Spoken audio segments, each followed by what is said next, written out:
जे घर में पेटा या कादरे घरार या वाह जो सुनो साथ सोनी हसी हेड़ी सही सिकंदर मां चांगी पर थी न त बोठारा घुरा कुछड़ो कटी साईं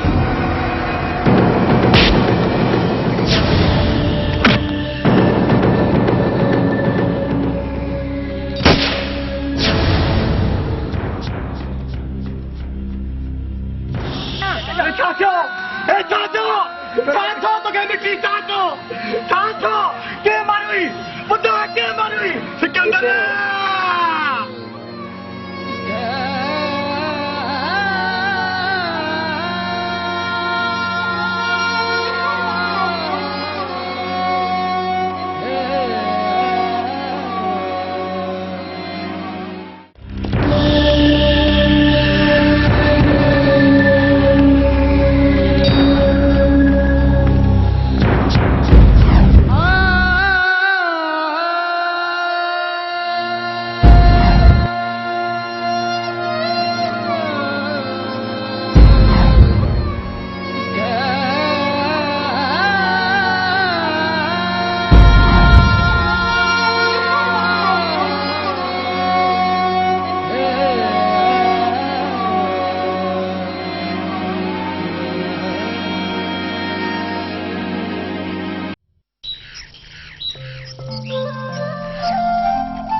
बाबा ही मुझो पुटड़ो सही संभरी तैयार थी सिंगार जी कारे पे वने बाबा जॾहिं बि कारे वञण वारी कयां थो तव्हां पोइ विरोध था कयो ईअं छो था कयो बाबा ईअं न कयो बाबा मुझा शहनशाह सिकील दा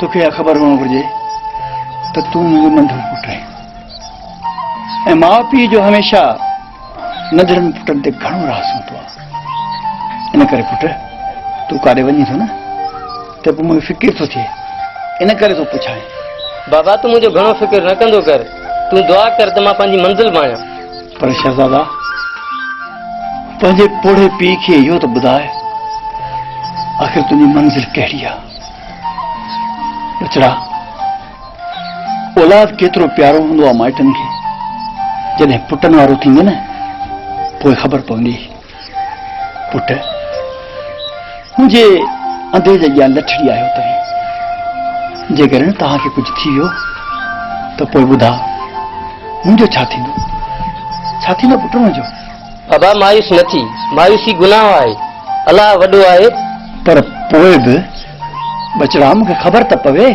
तूं वञे काॾे थो बाबा तूं मायूस न थी तूं दुआ कर मां अचां थो ठीकु आहे वञ पर पुट पंहिंजो ख़्यालु कजांइ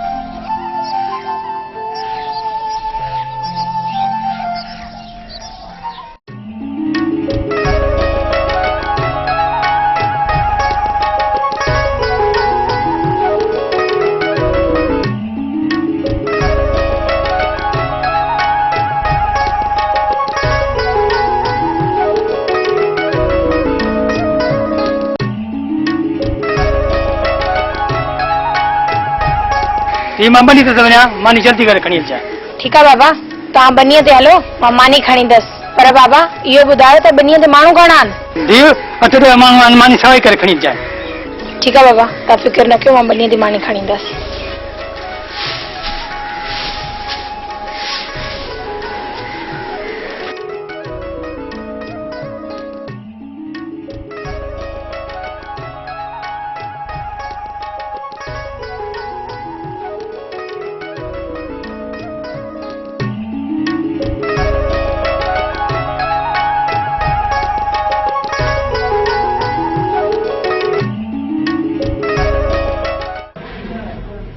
सही छोकिरो अलाए छा पियो पके चवे पियो त मूंखे तव्हांजी आपसी सर सां ॻाल्हाइणो आहे। छा ॻाल्हि नौजवान? छा ॻाल्हायां? असांजी सुहिणी सिंधणी में छा पियो थिए छा तव्हांखे ख़बर आहे? केतिरो अमन आहे ऐं केतिरो सुकून आहे। सिज लहे थो त को बि रोड ते निकिरण जी हिमत नथो करे। छा थियो पकी छोरा? तूं बस कर मिस्टर सोटाला, नौजवान खे ॻाल्हाइण ॾे। पर जेकॾहिं माण्हू को बि कमे कारे वञे थो हुनजो लाश थो मिले। संदसि खानदान बेसहारो थी बुखूं थो काटे, मजबूर थो थिए, या वरी हुनजा बच्चा रोड ते फिनंदा था वञनि। ऐं जॾहिं वरी कोई वॾेरो ऐं सरदार कंहिं ग़रीब ते वॾेरो बेॾोही इंसान जो घर साड़े पंहिंजे शार्तनि खां बेइज़ती कराए तव्हां जहिड़नि पुलिस ऑफिसरनि खे वॾियूं रक़मूं ॾेई कंहिं कूड़े केस में फासाए था छॾियो, जवाब ॾियो इहो ज़ुल्म कॾहिं ख़तमु थींदो? केसी ताईं ज़ुल्म पैदा थींदो रहंदो ऐं पुलिस हुननि जो साथ ॾींदी रहंदी? केसी ताईं? आख़िर केसी ताईं? ईअं न आहे नौजवान, जीअं तूं चवीं थो बराबर के रिढूं कारियूं आहिनि इन महकमे में, पर सभई आङिरियूं बराबर न आहिनि हूंदियूं, उनमें फ़र्क़ु हूंदो आहे। असांजे महकमे में हेॾी ख्वाजा ऐं सनाला अब्बासी जहिड़ा बि माण्हू आहिनि। बस के माण्हू आहिनि जिनजे करे असांजो महकमो बदनाम आहे, पर हाणे ईअं कोन थींदो। उहे माण्हू ज़रूरु पकड़बा जेके गुनाह था कनि, उन्हनि खे सज़ा मिलंदी, ज़रूरु सज़ा मिलंदी।